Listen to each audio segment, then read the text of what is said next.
آهای اهالی فینیتو، امروز آمدم تا اقتدار کدخدایی فینیتو را در برابر چشمان شما قرار بدهمندی.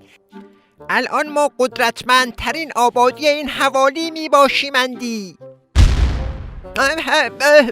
چی بود؟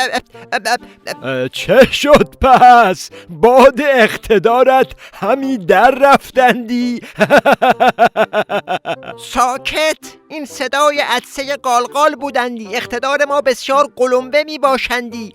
الان ریس ریس به روساباد در شرق فینیتو رفتندی و آنجا مشغول فوت کردن در بادکنک اقتدار ما می باشندی.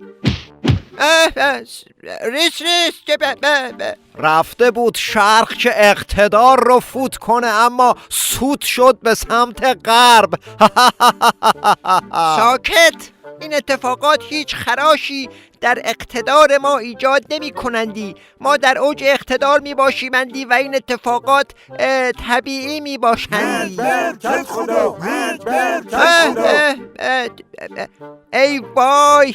ریس ریس کجا هستندی تو؟ فکر کنم در ما رخنه کردندی.